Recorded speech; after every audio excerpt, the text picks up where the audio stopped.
welcome back to my YouTube channel. First of all, I'd like to apologise for taking so long to do this nursing video. I had such great feedback from my last video, but you know, due to working and work's been really busy, you know, with COVID and everything, and being a nurse during this pandemic has been very difficult. Plus I have businesses on the side as well, so making time for videos has been very hard, but I'm here now. In this video, I'm going to be talking about my student mental health nurse experience.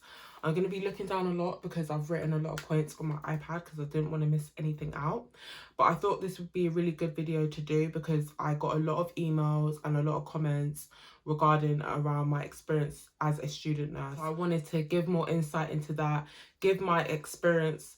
Like I always say, this is my experience. Other people may have better experience during uni or worse. So just take that into mind when you're watching this video. My first question, and this is a very common question that I got, is it hard? Now, it's a very generic question because is it hard could relate to academically, is it hard socially? You know, I found my degree hard at some stages and okay at other stages. But what I did find is that you can make the degree harder or easier on yourself. You can make your degree harder if you don't prepare. You can make your degree harder on yourself if you leave things to the last minute, if you don't ask for help when you need it. For example, me, if I used to prepare way in advance when I was doing my assignments, I used to start earlier than a lot of people because I knew that's the way I work best. So it's just finding the way you work best to make your degree easier for you, and also seeking resources, asking help when needed. So when I say resources, like every uni I believe has a student support team, and in my uni, the student support team could help you go through your question, your assignment question, help you unpack the question and understand it properly. If you have a union, they can also help you as well. There'll be a lot of useful links. Your personal tutor can help you. There's so many different people that can help you, so don't be afraid to ask for help. I'm someone who hates asking for help, but I did learn in uni that asking for help can get you a very long way and make it a lot easier on yourself. What year did I find the hardest in university? I found my second year of university to be the hardest. The reason for this is obviously most degrees as well, and with nursing, and I'm pretty sure it is still like this, the first year of your degree does not count towards your final grade. So having that in mind, you do, you know, maybe when you're getting some results back, you might be like, oh, well, I know maybe I didn't get the grade I didn't want to get, but at least it doesn't go towards my final degree. So the second year of uni has that added pressure because you know it does count towards your overall grade. Also, in my uni, like I said, every uni does their course slightly different. They might put more assignments in one year, whereas another uni might have put more assignments in another year, or the placement times might be different. So things do differ. But for me, in my university, the University of Nottingham, I found the second year the hardest as well because they put a lot more assignments in that year. Even compared to the third year, we had a lot of assignments in our second year, and we had one big assignment, and that was like 5,000 words, and that was the first time I did so many words in an assignment, and I did struggle with that year, and trying to balance placement with it as well. It was difficult, but as the year came to an end, and as I was getting closer to my third year, I started to get the hang of it. And I think in my second year, that's when I realised I need to start asking for help when I don't understand things. And I did. I would ask for help, and it got me a long way. Asking for help doesn't necessarily mean that you're silly, you're stupid, you're not smart. It's just bettering yourself. How many assignments?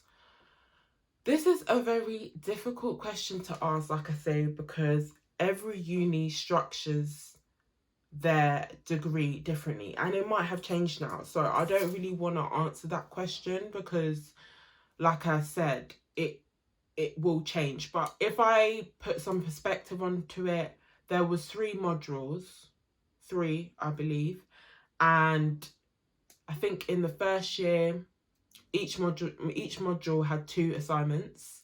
In the second year, I think one module was actually an exam. Another module was that 5,000 word assignment I mentioned earlier, so it kind of classes 2. And then another module was 2 assignments.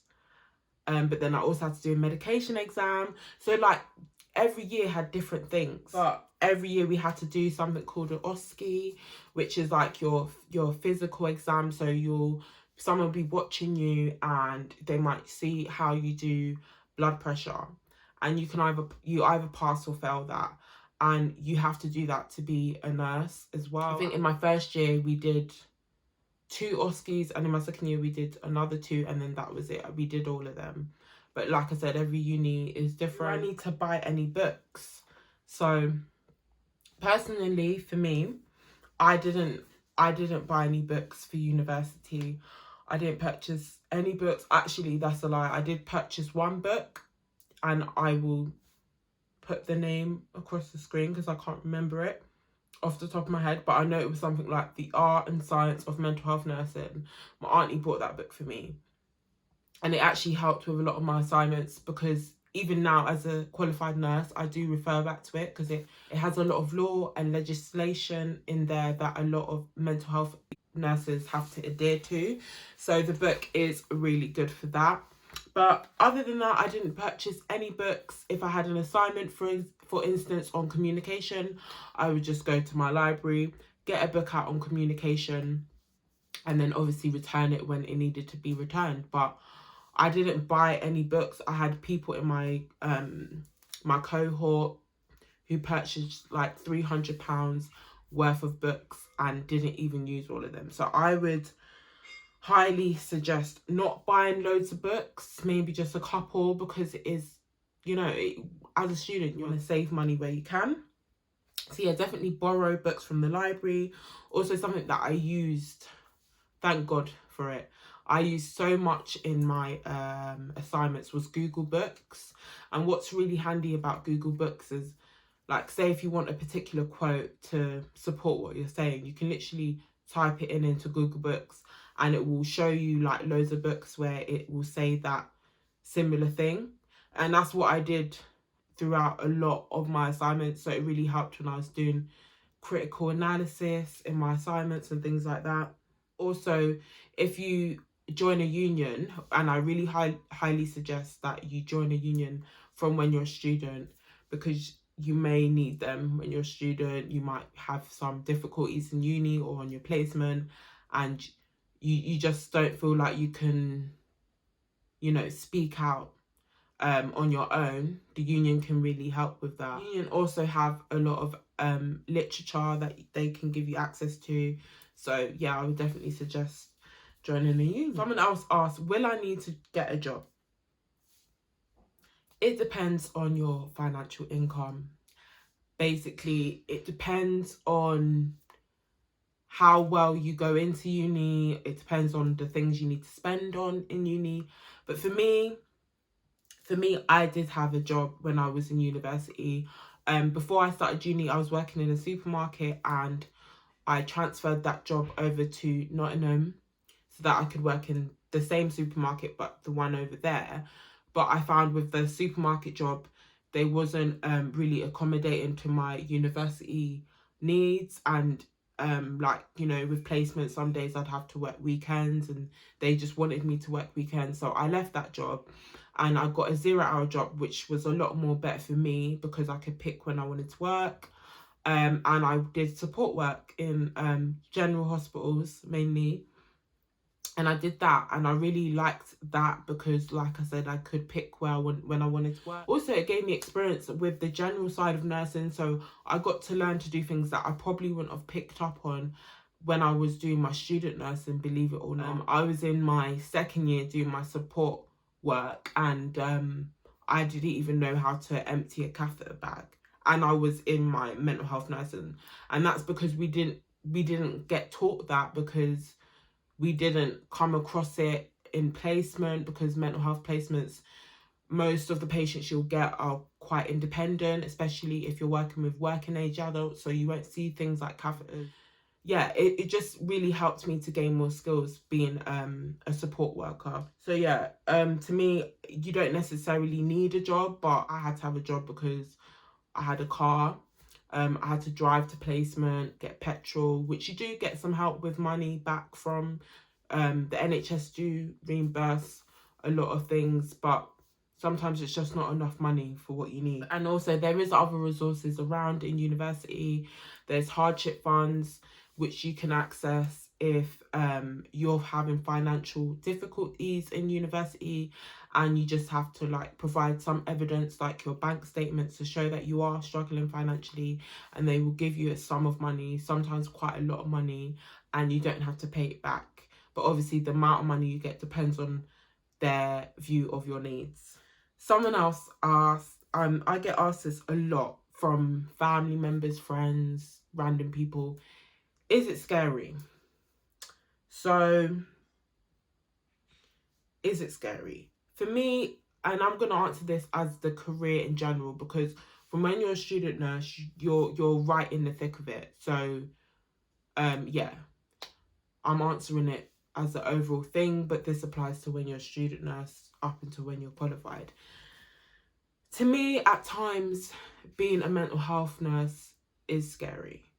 And I think the most scariest thing is the how unpredictable it can be. Also for me, I didn't have any previous experience in mental health. I went straight from college to university, never worked in healthcare before, so I was really exposed to a lot of things that I've never been exposed to before.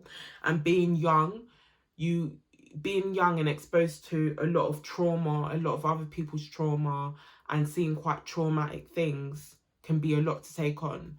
And that's why I always say I really do encourage, especially student nurses, medics, anyone that is in university in general, to take advantage of counselling.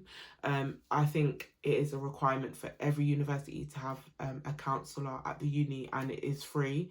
So yeah, definitely go for that, because you might come across something that you might not be able to deal with mentally. Not to scare people away, like it's not scary every day.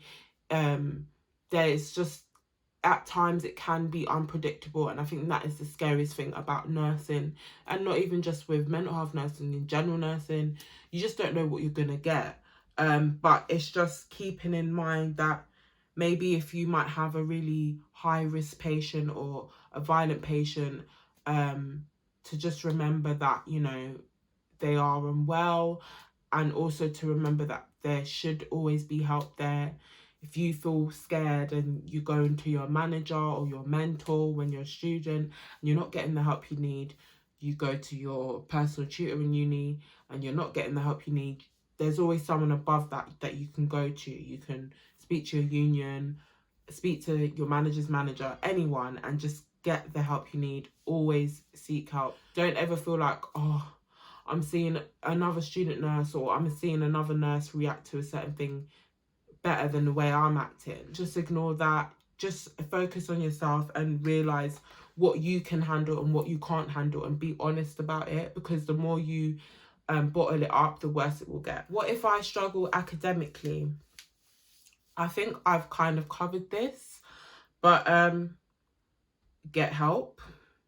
You can get help from your tutor, like I said, your union, student support.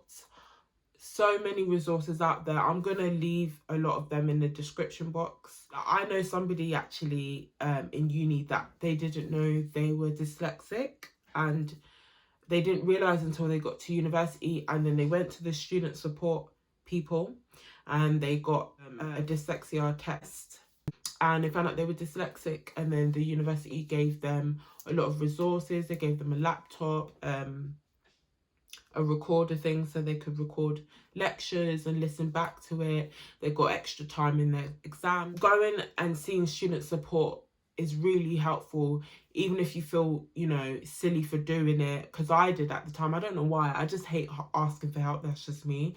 But they can pick up on things, and, you know, you might just think you're slow, or you're being silly, but they might pick up and say, oh no, you've got this, you've got that, or this can help you, that can help you.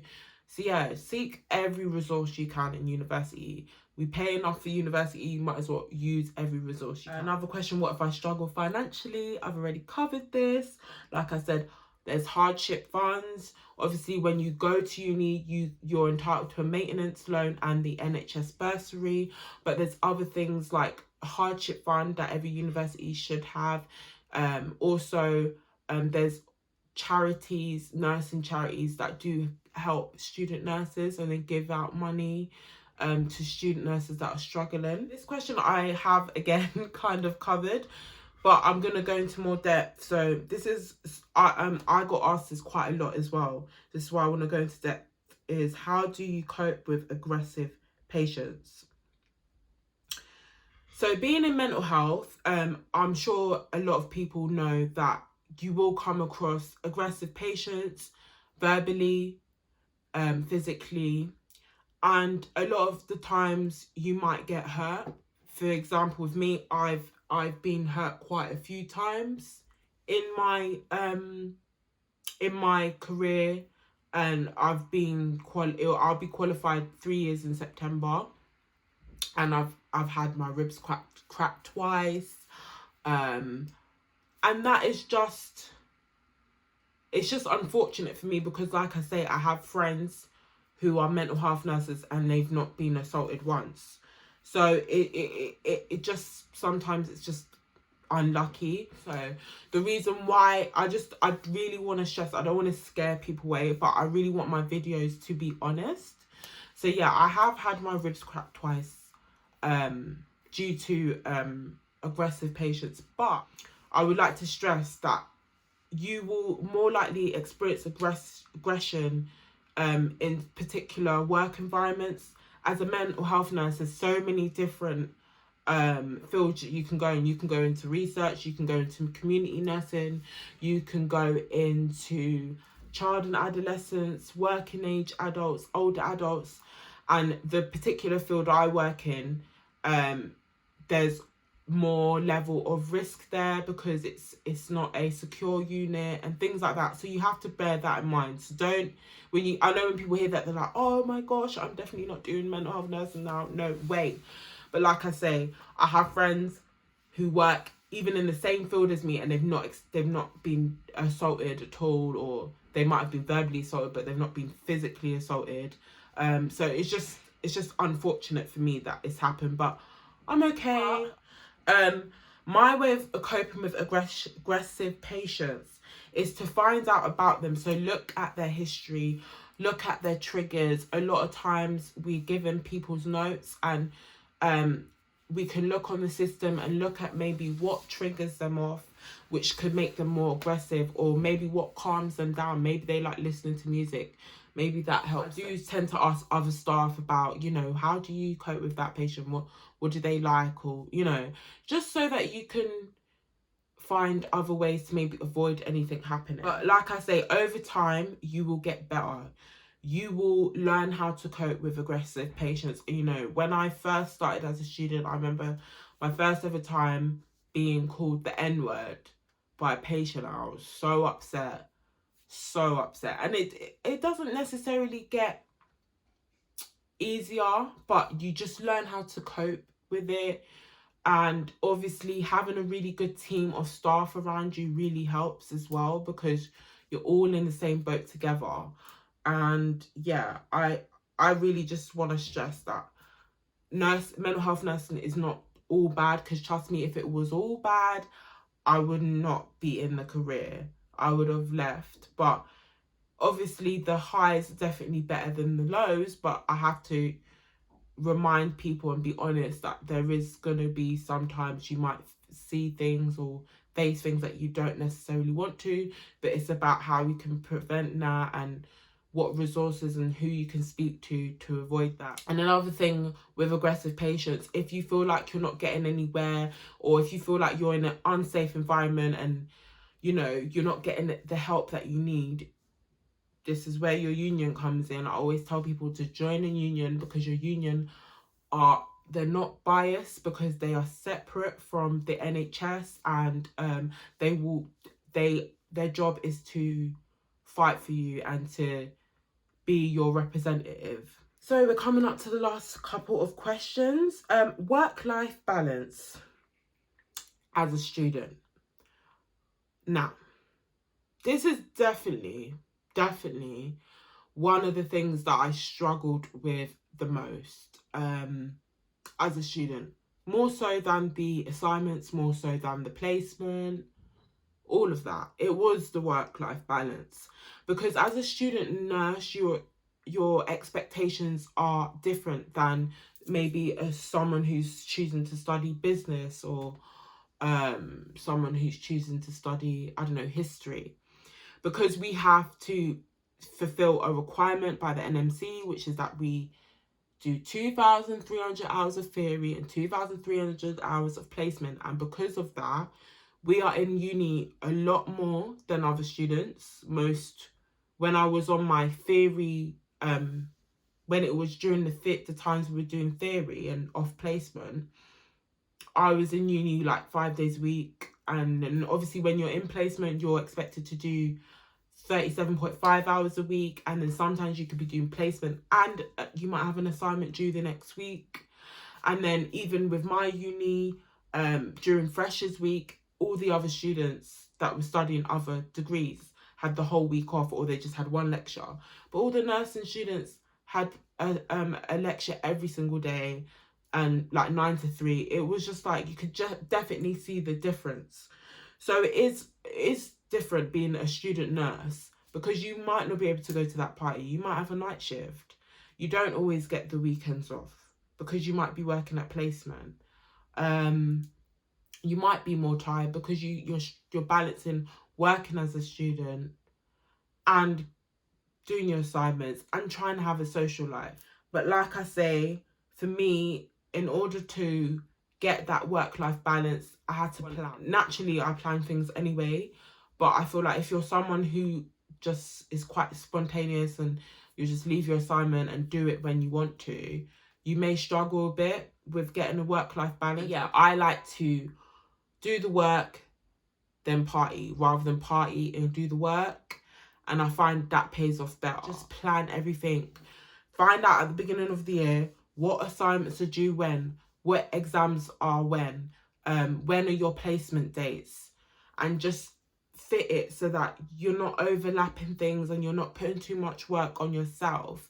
And I find planning with this degree is the best thing you can do for yourself. It will not only ensure that you have work-life balance, it will give you the best opportunity to get the best grade you can because you're not under pressure. And yeah, I think that's going to be my word for this video, is plan.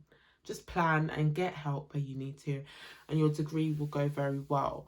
And I found that out the hard way, because believe it or not, I failed my first ever assignment in uni. I failed it, and I was shocked because I never failed anything before, and I really tried hard, and I just thought I didn't need to ask anyone for any help. And I did leave it last minute. I did it like the night before, which is very unlike me, but I was too busy enjoying my uni life and things like that. But I learned the hard way that I needed to get my stuff together, plan things, and I started to see my grade going up and up. And from failing my assignment in my first year, my first ever assignment, to graduating with a first, I never thought would ever happen. I thought I'd be lucky if I got out with a 2-2. I never thought I would get a first, but I did learn that planning things, asking for help when I needed, taking stress off myself, because that's what it does with planning. It takes a lot of stress off. You're able to flourish with with what you want to do. So yeah, that's what I would say about my student mental health nurse experience. It is definitely a different experience to someone, like I say, who's not studying nursing. Being a student nurse is hard on you mentally, physically, socially as well. But the best thing to do, I always say, is to get help where you need it, plan, and remember why you did it. If you did it for the right reasons, if you went into nursing for the right reasons, you will get through it. Because if there's a passion there, you will get through it. It's just down to you to make it easier for yourself and do the work. And the 3 years, if you're doing the 3-year course or the 2-year course, it will fly by. Trust me. I hope you found this video informative. I will be keeping these as regular as possible. I will have a part 2 to my other video where I'm talking about how you can get into uni. The part 2 is going to be talking about other ways you can get into uni without going to do A-levels and things like that. I hope everybody is doing well. I hope everyone's safe. I hope everyone's healthy. Please comment, rate and subscribe, and I will see you soon. Bye.